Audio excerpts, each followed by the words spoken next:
Hello Virgo, this is Foxastrologyjon Tarot here with your Astrology and Tarot report for the month of September 2019. This is the general reading.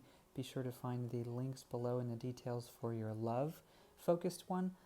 It will cover the same transits, but the focus is going to be talking about your relationships, talking about maybe any potential romantic relationships in general, committed partnerships, that sort of thing will be a tune into that. So also, if you're a Virgo Ascendant, be sure to find the videos that I have for your sign if you have a sun or a moon sign that's different, as well vice versa. If you have a Virgo sun or moon, be sure to find the Ascendant sign video that you have, because based on your Ascendant sign, I can tell where the houses were at the time of your birth on your natal chart, and that will allow me to provide some more accurate information on these reports. So those links are below.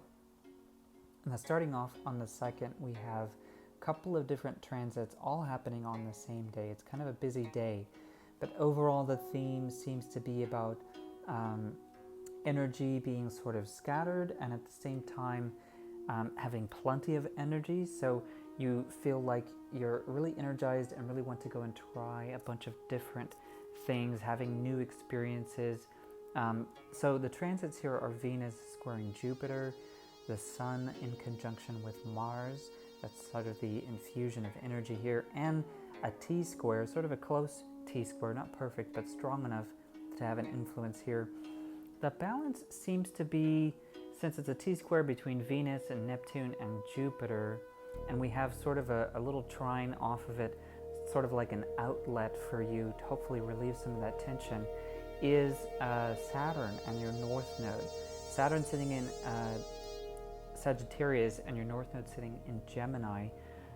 This seems like an opportunity for you to maybe look at how to balance your current situation with your work, your current situation with your progress and the plans that you have, your long-term goals, life purpose, what you came down here to this planet, really, what did you come down here for? There's a look at that, and there's also a look at balancing that with, really having a passion, having I guess I explained that wrong. On one hand, we have work and maybe career and maybe your commitments and your diligence and sort of your step-by-step stuff. And on the other hand, on your day-to-day moment, feeling the struggle, needing to sort of let loose and engage yourself with something you're passionate about. Sometimes, if that's not the same thing as what your job is, that balance is really required to keep you moving. Sometimes you can really feel burnt out at work, really feel burnt out when you're not getting to do what you really feel called to do here for. And so the balance here, this tension here, is really going to show you how to sort of bounce from one to the other. Provide yourself enough time having fun doing what you love, so that when you go back to work, you're keeping that fire burning, so to speak. So I brought out the Ascension card sort of as a parallel from my Cathar Tarot deck. Just talk about the idea of balancing your willpower with your physical state. Sometimes you may feel tired. Sometimes your emotions can get the better of you. You can feel maybe off-center because you're trying to accomplish something you feel really strongly about. You're really going for it, but something snags, something gets in the way, and it's maybe a feeling tired, feeling frustrated, maybe feeling attacked, maybe feeling lonely, maybe feeling sad or depressed. And those things require attention from moment to moment. It can change and shift from one to the other. And so the key here is learning to balance.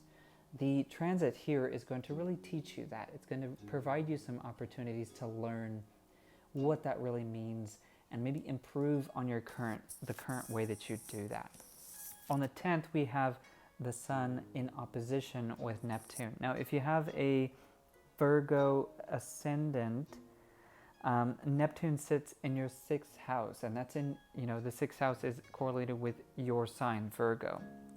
So in opposition to that, maybe you're going to feel a little pulled. On one hand, sort of confused, sort of in a haze. That's kind of Neptune's opposition effect here. Maybe provide here in this situation an opportunity for you to learn about crossing your T's, dotting your I's, avoiding maybe providing unclear answers to people, unclear commitments. Try to make sure if you do provide commitments that they are very clear what the details are. Really pay attention to those little flags. Maybe it's a contract, maybe it's a job, maybe it's a partnership, maybe it's a project, maybe it's a relationship. But ultimately here, the point is looking at how you might be susceptible to some extra detail that you might lose. So pay attention to those details. The card I have here is the Seven of Love. It's sort of like this card talking about building a castle in the clouds. Maybe you're carried away with something that's really, really interesting, really engaging, really amazing if it really could happen. And so in this case, it's talking about sort of a too good to be true situation. It's not saying to just throw all your opportunities away. It is saying to just take a second or a third look at it. Make sure you understand all the details fully before you commit. Now, on the 13th, we have the Sun trining Pluto. In this case, for you in general, this is about leadership opportunities. This is about feeling a sense of power or empowerment. This is about feeling an impulse to transform and make some deep changes in your life. This is also about investigating the truth, being honest, being real, being genuine with the relationships that you have in your life, being genuine with how you present yourself to new people, and in general, the application of knowledge, not the accumulation of knowledge. Sometimes as a Virgo, you might feel it's easy to know, but it's different to do. And in this case, that's really the lesson here. The Lady of Love talks about being honest, being straightforward, being forthcoming, because you're confident in who you are. You know yourself enough to know what you can and can't do, and so you act quickly. You're decisive, you're clear-minded about what your opportunities are and what you aren't. So here the suggestion is learning to take action, learning to make some deep changes in your life. In a trine, this energy is going to come into your life very effortlessly and very easy flowing sort of energy. So take advantage of this boost, because it may come in without you even being aware of it. It may just seem easy, and you may be able to take it for granted if you don't become more aware of it and try to use that for fuel to accomplish some extra high goals for you during this transit, and that will really push you forward really far. So on the 21st, we have Jupiter squaring Neptune. Now, Neptune, I mentioned before, sits in your 6th house. That's some Virgo type energy. Jupiter sitting in Sagittarius, which is in your 4th house, sort of a Cancerian nurturing home situation. So between these two, home and tracking your experiences, having meaning out of your experiences, improving your experience, here the challenge seems to be about optimism. Now, here, the Squire of Swords talks about this youthful, maybe even naive energy, overly optimistic, overly confident to a point where you might feel like afterwards you might have overcommitted. You may have overextended yourself, may have estimated your abilities at a little too high. It's not saying you're bad, not saying you're not enough. The point here is balancing this youthful, confident energy with a little concern, a little second look at, maybe what you're committing to.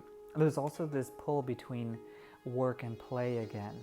Maybe feeling called to follow your passion, maybe feeling called to continue your commitments at work, maybe kind of settling down and for the long haul, little baby steps that might be driving you crazy and feeling like, oh, I'm never going to get there. And so you're feeling pulled between these two sides of you. The message here, though, is avoiding shortcuts.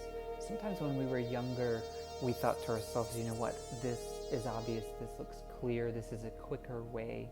And we ended up missing out on some great lessons, some great opportunities, or we ended up missing out on something important that we really needed to know for later that would have helped us make it through with some more grace, make it through with some more confidence. So the recommendation here is balance again, as always.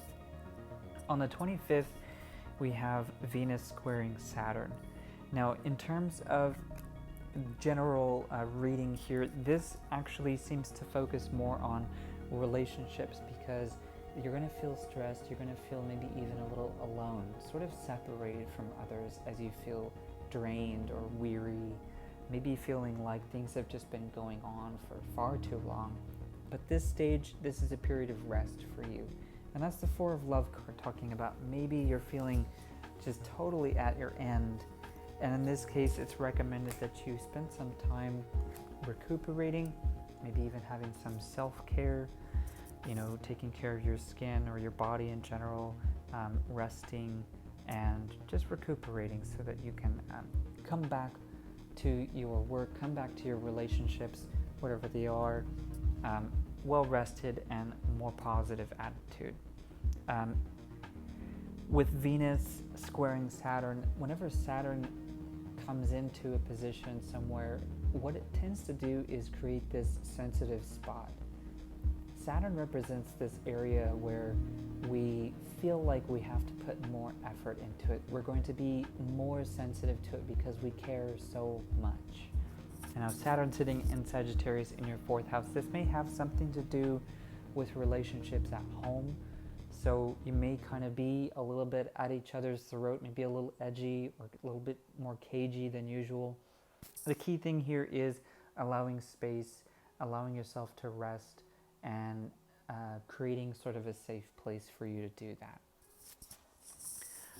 Later on the 30th, we have the Seven of Love again, but this time I've brought it in kind of reversed because the message here instead is about struggles to win, sort of an obsessive behavior. And that's kind of like what this is, the dreaming of castles in the clouds and sort of escaping to something that isn't real. But in this case, this is chasing after something because you sort of lost perspective, sort of lost a sense of reality. Because here, Pluto squaring up with Venus is about feeling like this idea of joy, of aesthetic pleasure, of beauty that Venus represents at odds with Pluto. You might feel like you're not able to relax, you're not able to enjoy yourself, you're not able to feel gratitude for the things that you have, for the accomplishments that you have. And so in this case, keep a balance between recognizing your accomplishments, recognizing what you have and the gifts that you have and what you've already won, so to speak, and at the same time noticing the things that you still have yet to accomplish, and trying to keep a clear mind about that. Sometimes when we get so focused on winning, we can make sacrifices, not just sacrifices that are important to us, but sacrifices that are important to others. We can end up hurting others, we can end up damaging a relationship or losing an opportunity for someone else. So balance this out with a more practical sense of really taking a look at what it is that you have and reminding yourself to be grateful, to recognize the things that you've already won. So I'm going to pull a couple of cards just to see if there are any messages for you for the month of September, and that will be it. Be sure, like I said, to check out the other readings for the other signs. If you have a Virgo sun or moon, be sure to check out the reading for your ascendant sign. Now, one thing to mention for if you have a Virgo sun or moon is the sign that your North Node is in, the sign that Saturn and Pluto are in. Those are both square your sun or moon. So when it comes to the transit, the T-square on the 2nd, this may be more of a challenge for you. It may seem like you can't really get in touch with your passion, and so the focus there for you is going to be on work, on commitments, on the step-by-step thing. And when it comes to the Saturn or Pluto, that's also a square here. So be mindful of that power struggle. It's going to be a little bit more challenging for you.